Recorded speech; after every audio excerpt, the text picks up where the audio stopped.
Welcome to Story Flow, podcast for learning real natural English. Today we slow down, breathe, and let the language come to you. No pressure, no tests, just stories, situations, and the sounds of everyday life in English. Today's episode is called A Job Interview Gone Wrong. Get comfortable and simply listen. You don't need to understand every single word. The more you listen, the more familiar it becomes. The full word and expression list for this episode is waiting for you in the description below. Make sure to check it out after listening. It's one of the best things you can do for your progress. Part 1. The morning of the interview. Daniel woke up at 6:45 in the morning. He hadn't slept well. He kept waking up during the night, checking the time, going over answers in his head. The interview was at 10 o'clock. It was now 6:45. He had more than 3 hours. He told himself, plenty of time. He got out of bed and went to the bathroom. He looked at himself in the mirror for a long moment. He had dark circles under his eyes. His hair needed washing. He turned on the shower and waited for the water to get warm. While he stood under the water, he practiced, out loud, to himself. My name is Daniel Marsh. I have 5 years of experience in marketing. I am passionate about creative problem solving, and I work well in a team environment. He said it again and again until it felt almost natural. After his shower, he made coffee, strong coffee. He sat at the kitchen table with his laptop open, reading over the job description one more time. The position was marketing coordinator in a mid-sized tech company called Vantage Solutions. It was exactly the kind of role he had been looking for. Good salary, interesting work, room to grow. He really wanted this job. He checked his outfit. Dark gray trousers, a white button-down shirt, his navy blue blazer, polished shoes. He had chosen the outfit 3 days ago and ironed everything the night before. He wanted to look professional, confident, put together. At 8:30, he left the apartment. The interview location was about 40 minutes away by subway. He gave himself extra time, just in case. Part 2. Something goes wrong. The subway was crowded. It was rush hour, and the platform was packed with people. Daniel stood near the edge, checking the train schedule on his phone. The next train was in 4 minutes. He put his phone back in his jacket pocket and waited.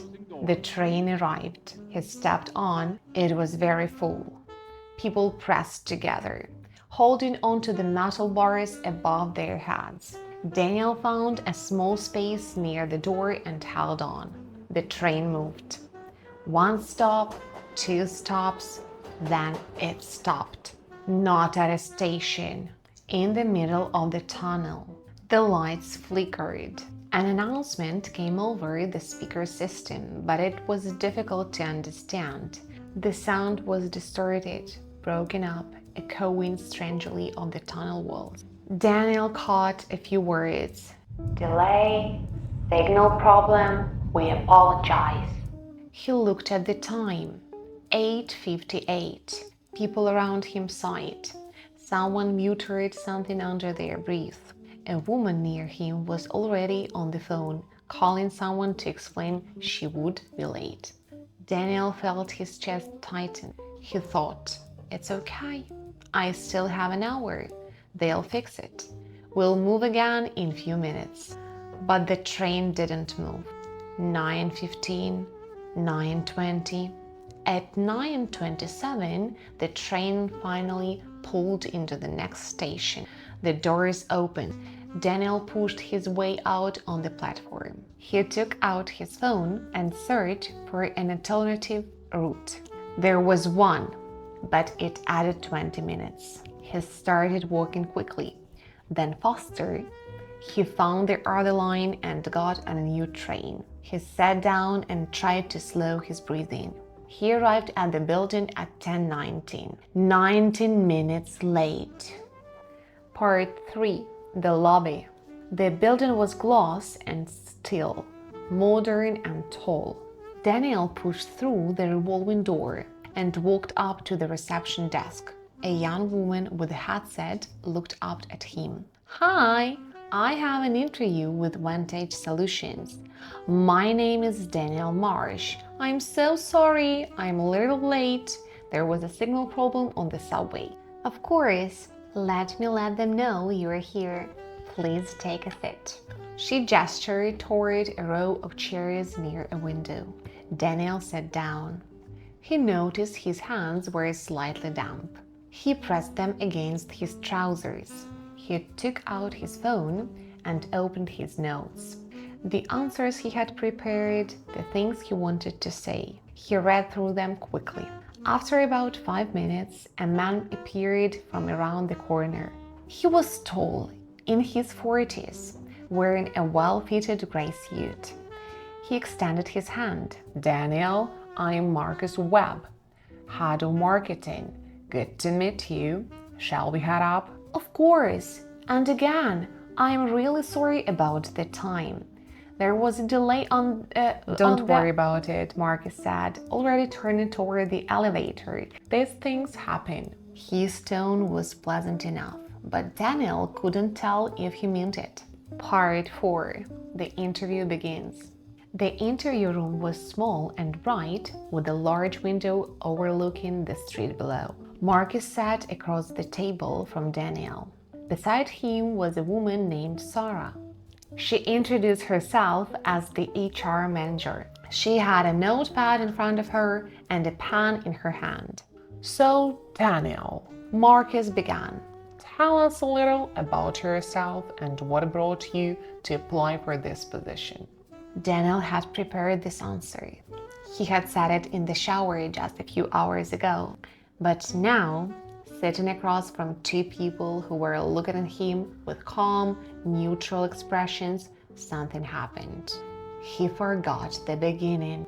Not at all of it, just the first sentence. That one careful sentence he had rehearsed so many times. And because he couldn't find the beginning, everything else got jumbled up in his head.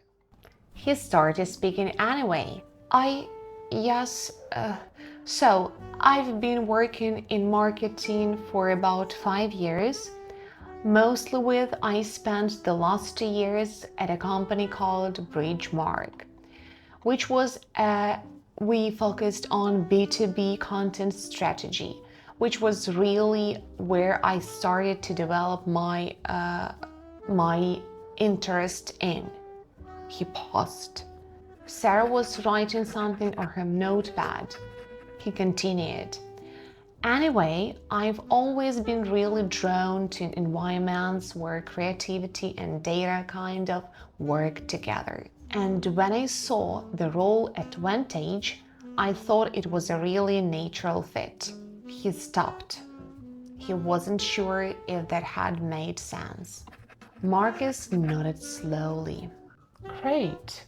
And can you tell us about a specific campaign you've led or contributed to significantly?" Daniel felt a small wave of relief. This one he knew. Part 5. The moment it really goes wrong. For the next 15 minutes, things went reasonably well. Daniel answered questions about his experience.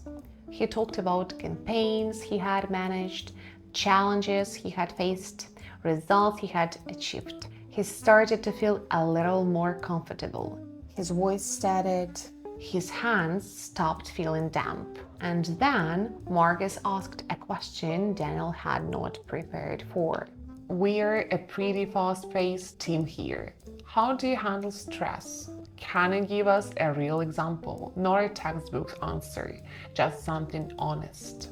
Daniel opened his mouth, and for a moment, nothing came out. He thought about all the things you were supposed to say in interviews.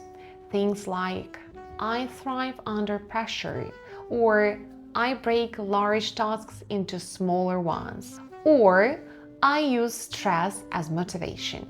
But something about the way Marcus had said not a textbook answer made him feel like those things would sound hollow, fake.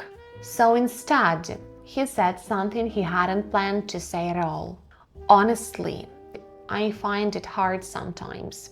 I can get in my own head a bit overthinking things. Like this morning, I was already anxious about the interview, and then the train got delayed, and I spent the whole time working myself up instead of just staying calm. He stopped. Sarah had looked up from her notepad. Marcus leaned forward slightly. Daniel felt heat rise in his face. He hadn't meant to say all of that. It had just come out. I mean, I do have strategies, he added quickly. I make lists. I prioritize. I try to focus on what I can control. I wanted to be honest. There was a brief silence. Then Marcus did something unexpected. He smiled. Not a polite, professional smile, a real one. That's actually a really good answer, he said. Part 6, the end of the interview. The final part of the interview went better than Daniel expected. After his accidental honesty, something seemed to shift in the room. Marcus asked a few more questions and Daniel answered them. Carefully, but also more openly than he might have otherwise. Sarah asked about his long-term career goals, and he gave a thoughtful, genuine answer. At the end, Marcus leaned back in his chair. Do you have any questions for us? Daniel had prepared 3 questions. He asked 2 of them about the team structure and the kinds of projects he'd be working on. Marcus and Sarah both answered in details, which Daniel took as a good sign. People usually don't give long, detailed answers if they're already decided the candidate isn't right. They wrapped up after about 50 minutes total. We'll be in touch by the end of the week, Sarah said as they stood. She shook Daniel's hand. Her grip was firm and brief. Marcus walked him back to the elevator. It was good to meet you, Daniel. Safe journey home. Hopefully no more signal problems. Daniel laughed, a real, slightly tired laugh. Thanks, and thank you both for seeing me. The elevator doors closed. He stood alone in the small metal box as it descended. He let out a long, slow breath.